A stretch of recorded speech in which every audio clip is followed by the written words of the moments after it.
સત્કૃષ્ણં વંદે જગદ્ગુરુમ. ધર્મં ચર સત્યમ વદ. પુસ્તકનું નામ છે શ્રીમદ ભગવદ્ ગીતા સમશ્લોકી અનુવાદ સંત રાધેશ્યામજી કૃત. અધ્યાય 14મો. શ્રી ભગવાન બોલ્યા, ફરી તને કહું ઊંચું, શ્રેષ્ઠમાં શ્રેષ્ઠ જ્ઞાન તે. જે જાણી મુનિઓ સર્વે, પામતા મહાન સિદ્ધિને. આવા તે જ્ઞાનને સેવી, મારું સ્વરૂપ પામતા. ન જન્મે સૃષ્ટિ સર્જાતા, દુઃખી ના પ્રલયે થતા. મૂળ યોની મહદ બ્રહ્મ, તેમાં હું બીજ થાપતો. સંભવે સઘળા તેથી, ભારત ભૂત પ્રાણીઓ. કૌંતેય સર્વયોનિમાં, જે મૂર્ત રૂપો થતા. સૌની યોની મહદ બ્રહ્મ, મૂળ બીજદ હું પિતા. પ્રકૃતિ સંભવે સત્વ, રાજસ તામસ ગુણો ત્રણે. તે ત્રણે બાંધતા દેહે, અજરામર જીવને. નિર્મળો સત્વ છે તેમાં, ઉજળો ખેમ રાખતો. સુખ ને જ્ઞાનની લહેરે, જીવને બાંધી રાખતો. આ શક્તિ રહે રજો ગુણે, તૃષ્ણા વેગથી ઉપને. તે તો કૌંતેય બાંધે છે, કર્મ જાળે જીવાત્મને. અજ્ઞાનથી તમસ જન્મે, કરી દે જડ સર્વને. સુસ્તી પ્રમાદ નિદ્રામાં, બાંધે ભારત જીવને. સત્વગુણ સુખે રાખે, જોડે છે રજ કર્મમાં. તામસ તો જ્ઞાન ઢાંકી દે, જેથી રહે જીવ ભૂલમાં. રાજસ તામસ દાબીને, પ્રભવે સત્વ ભારત. રાજસ સત્વ તમો ઢાંકે, તામસ સત્વ રજો ગુણ. દેહના સર્વ દ્વારોમાં, પ્રકાશ ઝળકી ઉઠે. જ્ઞાન જ્યોતિ તહીં જાણ, સત્વવાદ્યો ઘણો રુદે.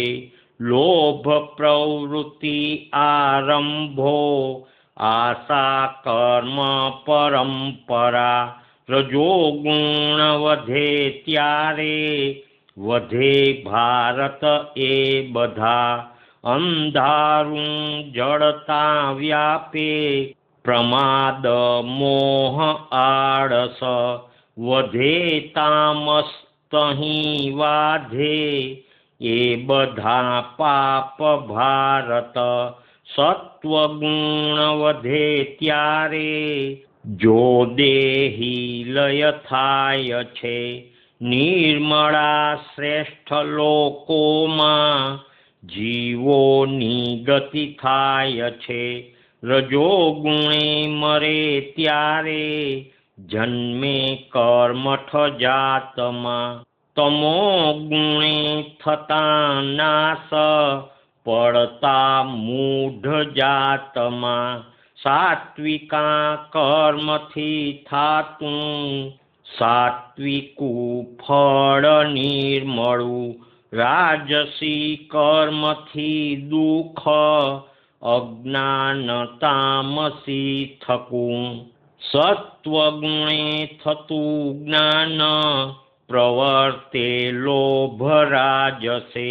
પ્રમાદ મોહ ખોટો રે, વધે અજ્ઞાન તામસે, ગતિ સત્વગુણી ઊંચી, મધ્યે રહેતા રજો ગુણી, હલકા ગુણ વર્તાવે, પડે નીચા તમો ગુણી, ગુણોથી પરના બીજો, કરતા જીવાત્મ જાણતા, ગુણોથી પરને જાણે, તે મારો ભાવ પામતા, દેહને સર્જતા ગુણો, એ ગુણો જે વટી રહે, જન્મ મૃત્યુ જરા દુખે, મુક્ત અમૃત ભોગવે. અર્જુનજી બોલ્યા, ત્રણેય ગુણો તરી ગયો જે, તેના શું હોય લક્ષણ, વર્તે તે કેમ હે કૃષ્ણ, વટે કેમ ત્રણેય ગુણ. શ્રી ભગવાન બોલ્યા, સૂઝવાધે પ્રવૃત્તિ કે, પ્રમાદ જડતા ગ્રસે, ન ચીડાયે થતા ત્યારે, મટે ત્યારે ન ચાહકે, ઉદાસી સર્વ વાતે રે, ગુણોથી સ્થિતિ ના ચડે, ગુણો વર્તે ગણી આપ, અચળ રહેત ના ડગે, સુખે દુખે સમો સ્વસ્થ, સોનું માટી સમા ગણે, ગમતું ન ગમ્યું સરખું, ધીર નિંદા સ્તુતિ સમે, માન અપમાન છે તુલ્ય, શત્રુ મિત્રે સમો રહે, આરંભે ના કશું તેને, જ્ઞાની ગુણ વટ્યો કહે, અનન્ય ભક્તિ યોગેથી, મને એક ઉપાસતો, સર્વગુણો વટી તે તો, બ્રહ્મ ભાવે વિરામતો, અક્ષર અમૃત બ્રહ્મ, શાશ્વતા ધર્મનું યહું, નિશ્ચળ સુખનું ધામ, સર્વ આધાર મૂળ છું, અક્ષર અમૃત બ્રહ્મ, શાશ્વતા ધર્મનું યહું, નિશ્ચળ સુખનું ધામ, સર્વ આધાર મૂળ છું. ઓમ તત્સત. વેદાંત શાસ્ત્ર ગાથા જે, કૃષ્ણે ગાયેલ તે વિશે, બ્રહ્મ વિદ્યા પરત્વેના, યોગ શાસન વર્ણને, કૃષ્ણ અર્જુન સંવાદે, ગુણત્રય વિભાગનો, અધ્યાય 14મો પૂરો. શ્રી કૃષ્ણાર્પણ સર્વહો. શ્રી કૃષ્ણાર્પણમસ્તુ. શ્રી કૃષ્ણાર્પણમસ્તુ. શ્રી કૃષ્ણાર્પણમસ્તુ. આ અધ્યાયના 10મા શ્લોકનો તત્વાર્થ ફૂટનોટમાં છે. સાચી સૂઝ, સમજ, જ્ઞાન વધે ત્યારે સત્વગુણો, કર્મજાળ વ્યવહારમાં મન પોરવાઈ રહી આશા તૃષ્ણા વધે ત્યારે રજોગુણો, અને કામ ક્રોધ, ખારવેર, લોભ સ્વાર્થ, મારું તારું ખૂબ પ્રમાણમાં વધે ત્યારે તમો ગુણ વધ્યો છે એમ જાણવું. આમ પોતે પોતાની સ્થિતિ જાણી શકે. આગળ આ અધ્યાયનો સાર છે. આ અધ્યાય પોતે પોતાનો ગુરુ થવામાં બહુ ઉપયોગી છે. ત્રણેય ગુણના લક્ષણો બરાબર સમજી પોતાની સ્થિતિનો ખ્યાલ કરવો ઘટે.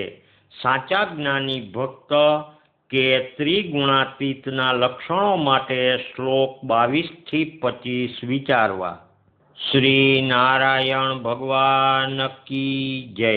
શ્રી કૃષ્ણચંદ્ર દેવ કી જય, દ્વારિકાધીશ કી જય, રણછોડરાય કી જય, નરસિંહરામ મહારાજ કી જય, સદગુરુદેવ કી જય. રાધે શ્યામ, રાધે શ્યામ.